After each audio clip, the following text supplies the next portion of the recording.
नमस्कार दोस्तों, आसान शिक्षा में आप सभी का स्वागत है। आज की क्लास में हम मुगल वंश से रिलेटेड सारे इम्पॉर्टेंट प्रश्नों को कवर करने जा रहे हैं जो विगत परीक्षा में पूछे गए हैं और जिनकी पूरी संभावना है आने वाले परीक्षा में पूछे जाने की। तो चलिए एक एक प्रश्न को देखते हुए चलते हैं। मुगल वंश का संस्थापक कौन था? मुगल वंश का संस्थापक बाबर था। 1526 में बाबर ने किस वंश के शासक को परास्त कर मुगल साम्राज्य की नींव डाली? तो लोदी वंश का शासक था इब्राहिम लोदी, जिसको कि बाबर ने परास्त किया था 1526 में फर्स्ट बैटल ऑफ पानीपत में। ठीक है, पानीपत का प्रथम युद्ध कब हुआ था? 21 अप्रैल 1526 को पानीपत का प्रथम युद्ध हुआ था। किसके किसके बीच में? इब्राहिम लोदी और बाबर के बीच में। भारत में ग्रांड ट्रंक रोड बनवाई थी, किसने बनवाई थी? शेरशाह सूरी ने बनवाई थी। ठीक है, गुजरात विजय की यादगार में अकबर ने किसका निर्माण कराया था? गुजरात विजय के बाद अकबर ने बुलंद दरवाजे का निर्माण कराया था अपनी विक्ट्री को दिखाने के लिए। ठीक है, अपनी जीत को दिखाने के लिए। आईने अकबरी एक महान ऐतिहासिक कृति है जो कि किसके द्वारा लिखी गई है? अब्दुल फजल के द्वारा लिखी गई है। अगले प्रश्न पर चलते हैं। 6 अप्रैल 1556 को पानीपत की दूसरी लड़ाई की बात की गई है, सेकेंड बैटल ऑफ पानीपत, जो कि 1556 में हुआ था।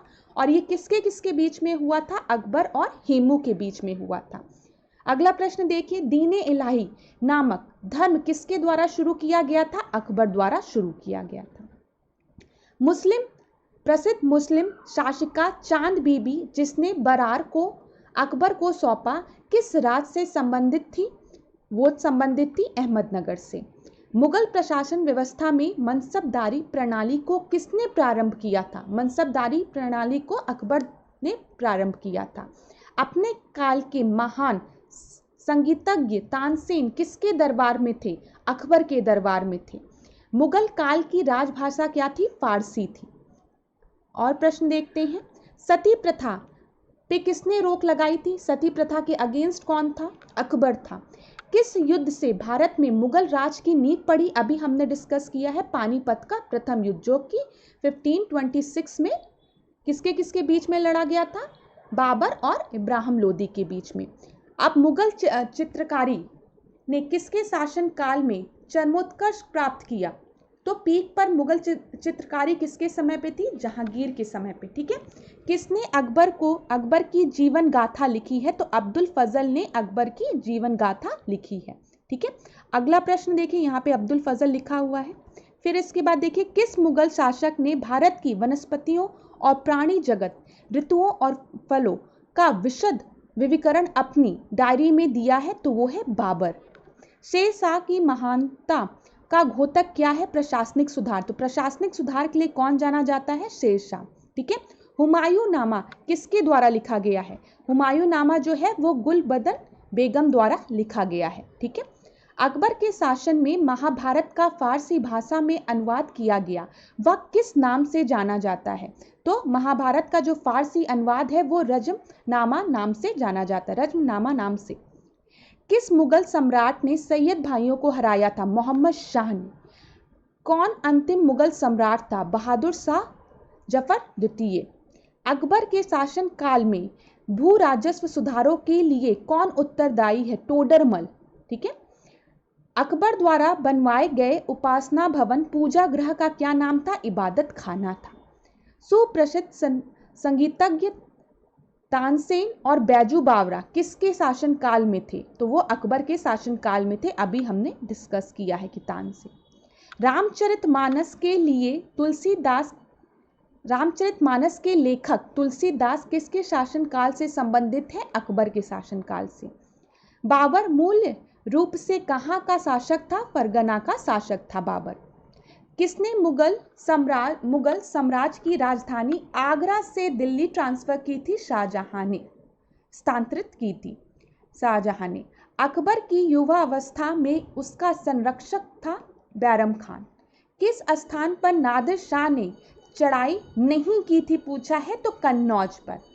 किसने ऐसे बाग बगीचे जिसमें बहता पानी हो के निर्माण की परंपरा की शुरुआत की थी? तो वो था बाबर। राजा बीरबल की उपाधि किसे दी गई थी? महेश दास को। ठीक है, महेश दास को। अगला देखिए, औरंगजेब ने ज्यादा भवनों का निर्माण नहीं करवाया क्योंकि अक्सर वो निरंतर वो अपने शासनकाल में वो युद्ध में बिजी रहा, या उसे अपने शासनकाल में निरंतर युद्ध करने पड़े, जिस कारण उसने ज्यादा भवनों का निर्माण नहीं करवाया। किस मुगल शासक का 2 बार राज्याभिषेक हुआ? औरंगजेब का, याद रखिएगा।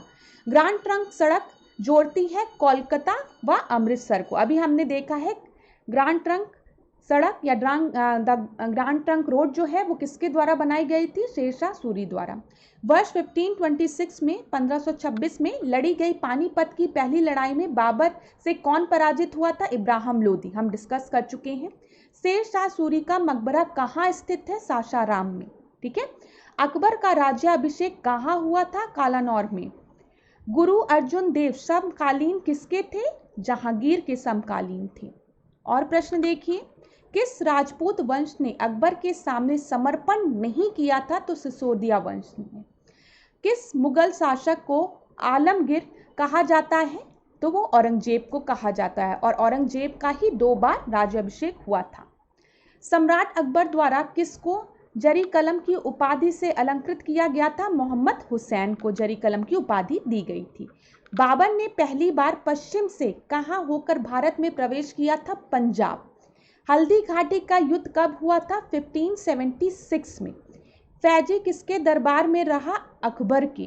किसके समय में मलिक मोहम्मद जायसी ने पद्मावत की रचना की? तो पहला प्रश्न, पद्मावत की रचयिता कौन थे? तो मोहम्मद जायसी थे, मलिक मोहम्मद जायसी थे। और ये किसके समय में थे?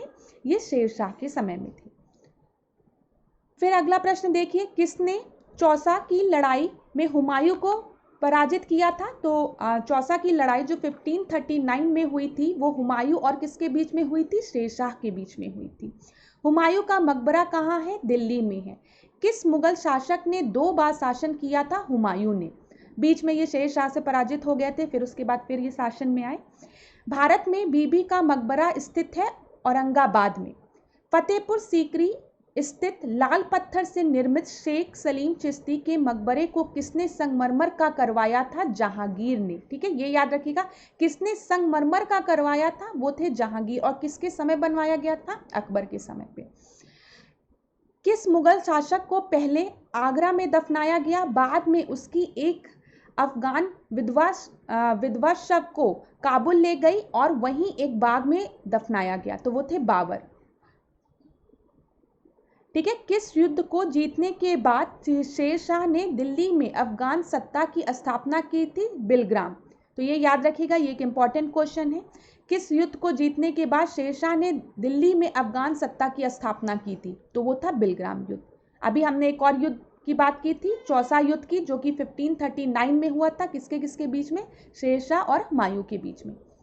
देखिए, अब यहाँ पे अगला प्रश्न, शाहजहां ने किस शहर में मोती मस्जिद बनवाई थी? आगरा में। ठीक है, शाहजहां ने। किस मुगल बादशाह ने जजिया नामक कर पुनः लगाया था? औरंगजेब ने। अकबर के शासन काल में अमल गुजार नामक अधिकारी का कार्य क्या था? वो भूमि राजस्व का मूल्यांकन और संग्रह करना उसका काम था। अमल गुजार। ठीक है, ये याद रखिएगा, यहाँ पे लिखा हुआ है, आप लोग देख भी लीजिए। शिवाजी ने मुगलों को किस संधि के द्वारा किलों को हस्तांतरित किया? तो पुरंदर की संधि के द्वारा। किस वर्ष वैसाखी के दिन 13 अप्रैल को गुरु गोविंद सिंह ने खालसा पंथ की नींव रखी? तो 1699 में। 13 अप्रैल 1699 को गुरु गोविंद सिंह ने खालसा पंथ की नींव रखी। तो डेट भी पूछी जा सकती है, पूछा जा सकता है खालसा पंथ की नींव किसने रखी? तो गुरु गोविंद सिंह ने। ठीक है। कौन सा मुगल बादशाह पहले तो अंग्रेजों का कैदी रहा और बाद में जीवन पर्यंत मराठों का पेंशन भागी रहा? तो वो था शाह आलम द्वितीय, याद रखिएगा। अगला प्रश्न देखिए, मसनवी जो बाबर द्वारा मुस्लिम कानून के नियमों का संग्रह था, वो क्या था? मुबाइन। ठीक है। औरंगजेब द्वारा चलाए जिहाद का अर्थ क्या है? दारुल इस्लाम। हिंदी के लाल किले का निर्माण किसने करवाया था? शाहजहां ने। दिल्ली के लाल किले का निर्माण किसने कराया था? शाहजहां ने कराया था। किस इतिहासकार ने शाहजहां के शासन काल को मुगल काल का स्वर्ण युग कहा है? तो ये L.L. श्रीवास्तव ने। ठीक है, तो शाहजहां के शासन काल को मुगल काल का स्वर्ण युग कहा है। अब पटना को प्रांतीय राजधानी बनाया था शेरशाह ने। मयूर सिंहासन पर बैठने वाला अंतिम मुगल बादशाह कौन था? मोहम्मद शाह रंगीला। किसमें हिंद तथा ईरानी वास्तुकला का सर्वप्रथम समन्वय देखने को मिलता है? तो शेरशाह के मकबरे में। ये याद रखिएगा, ईरानी और हिंद वास्तुकला का। अगला प्रश्न देखिए, शेरशाह के बचपन का नाम क्या था? फरीद खान। शेरशाह को उसके पिता हसन खान ने एक जागीर के प्रबंधक के रूप में नियुक्त किया था। वह जागीर कहाँ की थी? सासाराम की। पानीपत के युद्ध में बाबर की जीत का मुख्य कारण क्या था? उसकी सैन्य कुशलता। जाप्ती प्रणाली किसकी उपज थी? शेरशाह की। जवाबित का संबंध किससे है? राज्य। देखिए, जाप्ती प्रणाली, जिसको कि इंग्लिश में ऐसे लिखते हैं जाप्ती प्रणाली, ठीक है, इसका संबंध किससे है? राज्य कानून से। ईरान के शाह और मुगल शासकों के बीच झगड़े की जड़ क्या थी? कांधार। मुमताज महल का असली नाम क्या था? अर्जुमंद बानो बेगम। फिर किस मुगल बादशाह को जिंदा पीर कहा जाता है? औरंगजेब को जिंदा पीर कहा जाता है। अकबर द्वारा बनवाई गई कौन सी इमारत का नक्शा बौद्ध विहार की तरह है? तो पंचमहल। याद रखिएगा। अंतिम मुगल बादशाह बहादुर शाह जफर था। उसके पिता का क्या नाम था? अकबर शाह द्वितीय। अकबर ने सर्वप्रथम वैवाहिक संबंध राजपूतों के जिस ग्रह से स्थापित किया था वह था कछवाहो। ये भी इंपॉर्टेंट प्रश्न है। औरंगजेब ने दक्षिण में जिन दो राज्यों को विजित किया था वे थे गोलकोंडा और बीजापुर। किस मुगल बादशाह ने अपनी आत्मकथा फारसी में लिखी है? तो वो था जहांगीर।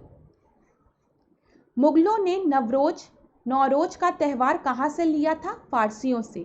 कौन सा मकबरा द्वितीय ताजमहल कहलाता है? तो ये बीबी का मकबरा। किस बादशाह के अंतर्गत मुगल सेना में सर्वाधिक हिंदू सेनापति थे? तो वो औरंगजेब के समय सर्वाधिक हिंदू सेनापति थे। किस इतिहासकार ने अकबर द्वारा प्रतिपादित दीने इलाही को एक धर्म कहा है? अब्दुल फजल ने। अनवारे सुहेली ग्रंथ किसका अनुवाद है? पंचतंत्र का। याद रखिएगा, अनवारे सुहेली। धर्मत का युद्ध किनके बीच में हुआ था? धर्मत का औरंगजेब और दारा शिकोह के बीच में। जहांगीर के दरबार में पक्षियों का सबसे बड़ा चित्रकार कौन था? मंसूर था। किसने मुगल काल में ऐतिहासिक विवरण लिखा है? गुलबदन बेगम। प्रसिद्ध संगीतज्ञ तानसेन का मकबरा कहाँ स्थित है? ग्वालियर में। गुलबदन बेगम पुत्री थी किसकी? बाबर की। मुगल प्रशासन में जिले को किस नाम से जाना जाता है? सरकार नाम से। ठीक है। किस सिख गुरु की मृत्यु के लिए औरंगजेब जिम्मेदार था? गुरु तेग बहादुर। भारत के मुगल शासक बनने पर जहीरुद्दीन मोहम्मद ने क्या नाम रखा था? बाबर नाम रखा था। अकबर के काल में महाभारत का फारसी अनुवाद जिसके निर्देशन में हुआ था वह है फैजी। दिल्ली की प्रसिद्ध जामा मस्जिद का निर्माण किसने किया था? शाहजहां ने किया था।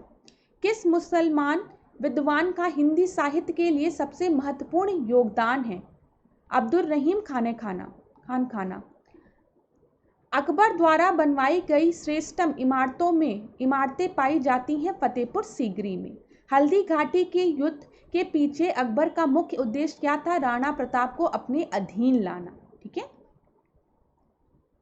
अकबर के शासन काल में पुनर्गठित केंद्रिक प्रशासन तंत्र के अंतर्गत सैनिक भाग का प्रमुख था मीर बख्शी।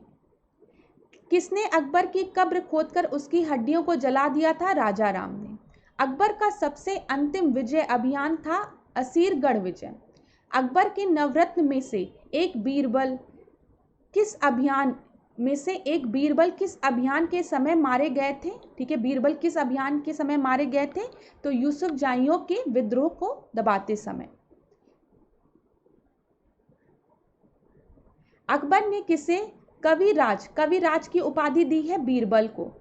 जहांगीर के निर्देश पर किसने अब्दुल फजल की हत्या कर दी थी? बीर सिंह बुंदेला ने।